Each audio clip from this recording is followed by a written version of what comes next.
SpaceX Crew 11 ദൗത്യസംഘം കാലാവധി തീരും മുൻപേ മടങ്ങിയത് തനിക്കുണ്ടായ ആരോഗ്യ പ്രശ്നങ്ങൾ മൂലമാണെന്ന് രാജ്യാന്തര ബഹിരാകാശ നിലയത്തിന്റെ കമാൻഡറായിരുന്ന മൈക്ക് ഫിൻകെ സ്ഥിരീകരിച്ചു.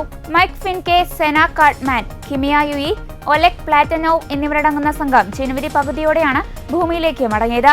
യാത്രികന്റെ ആരോഗ്യപരമായ കാരണങ്ങളാൽ ഒരു ദൗത്യം നാസ പകുതിക്ക് വെച്ച് നിർത്തുന്നത് ചരിത്രത്തിൽ ആദ്യമായിരുന്നു.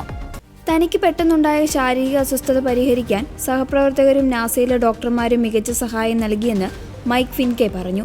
നിലയത്തിൽ ലഭ്യമല്ലാത്ത ആധുനിക മെഡിക്കൽ ഇമേജിംഗ് പരിശോധനകൾക്കായി ഭൂമിയിലേക്ക് മടങ്ങാൻ നാസ തീരുമാനിക്കുകയായിരുന്നു.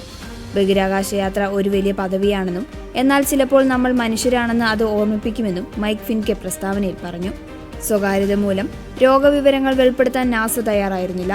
മൈക്ക് ഫിൻകെയും തന്റെ രോഗാവസ്ഥയെക്കുറിച്ച് കൂടുതൽ വിശദാംശങ്ങൾ നൽകിയിട്ടില്ല. നിലവിൽ അദ്ദേഹം ഹൂസ്റ്റണിലെ ജോൺസ്ബൺ സ്പേസ് സെന്ററിൽ വിശ്രമത്തിലാണ്. ജനുവരി 8 നാസ ഈ വിവരം പുറത്തുവിട്ടിരുന്നുവെങ്കിലും വ്യക്തിയുടെ സ്വകാര്യത മാനിച്ച് രോഗബാധിതനാണോ എന്നും അസുഖം എന്താണെന്നുള്ള വിവരങ്ങൾ വെളിപ്പെടുത്തിയിരുന്നില്ല. വരും ദൗത്യങ്ങളുടെ സുരക്ഷയ്ക്കും ആസൂത്രണത്തിനും ഈ സംഭവം നാസയ്ക്ക് നിർണായക പാഠമായിരുന്നു.